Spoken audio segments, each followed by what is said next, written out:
Ever wondered what Leonardo da Vinci did after the sun went down? Or how Benjamin Franklin structured his evenings for peak performance? We often study the daytime achievements of historical giants. But what about their nights?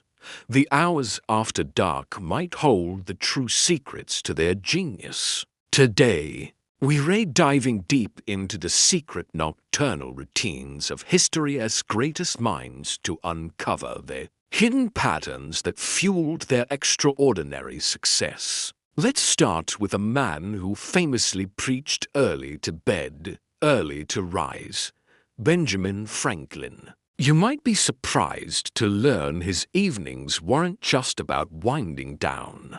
Franklin was a master of routine. Every night, he would ask himself, "What good have I done today?" This wasn't just a casual thought. It was a structured self-reflection. He'd review his day, analyze his actions, and identify areas for improvement. This habit of nightly accountability allowed him to compound his personal growth day after day. After this mental audit, he would arrange his affairs for the next day, ensuring he started with a clear plan.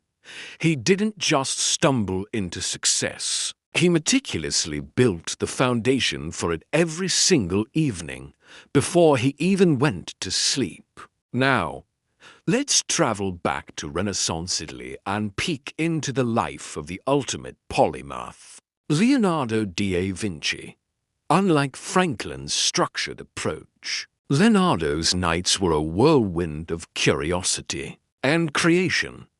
He was a notorious night owl, often working late into the night by candlelight. His notebooks are filled with sketches and ideas jotted down in the quiet, uninterrupted hours after midnight.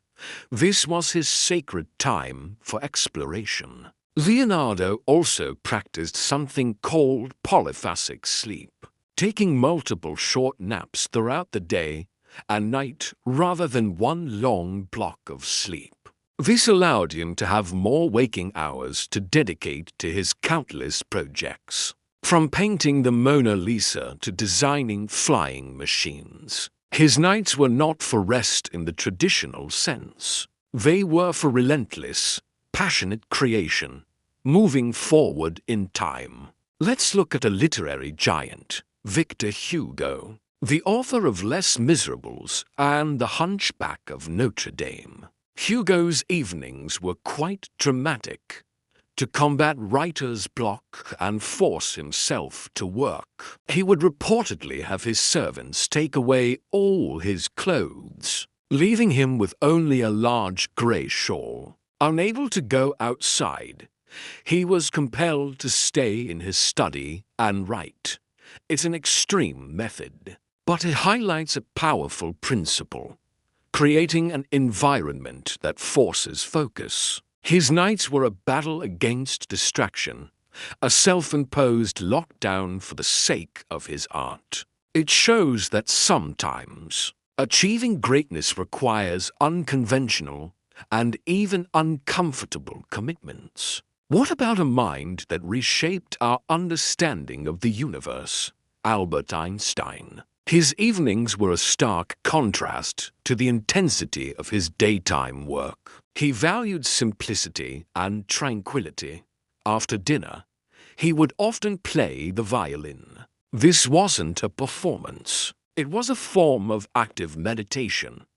He once said that his discoveries in physics were the result of musical perception. Playing music helped him disconnect from the logical, mathematical side of his brain and tap into a more intuitive, creative state of mind. It was during these peaceful evenings, lost in the melodies of Mozart and Bach, that some of his most profound insights would surface, almost as if by magic. His nightly routine teaches us the power of switching off to switch on our creativity. So what can we learn from these incredible figures? Franklin teaches us the power of nightly reflection and planning. Da Vinci shows us that the night can be a canvas for boundless creativity. Hugo reminds us that sometimes we need to create disciplined environments to achieve our goals.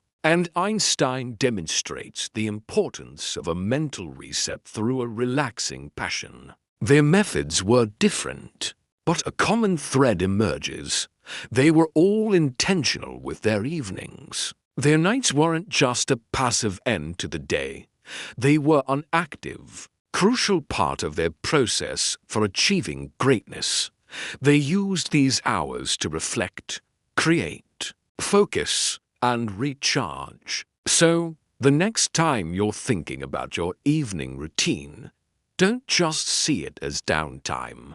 See it as an opportunity. You don't need to lock away your clothes or adopt a polyphasic sleep schedule, but you can incorporate intention. Maybe it's 15 minutes of journaling like Franklin, an hour dedicated to a creative hobby like Einstein, or simply planning your next day with purpose. By taking control of your nights, you can unlock more of your own potential. What does your evening routine look like? Let me know in the comments below. I'd love to hear what habits help you prepare for success. Thanks for watching, and if you enjoyed this journey into the Nights of Geniuses, make sure to like and subscribe for more deep dives into the habits of success. See you in the next one.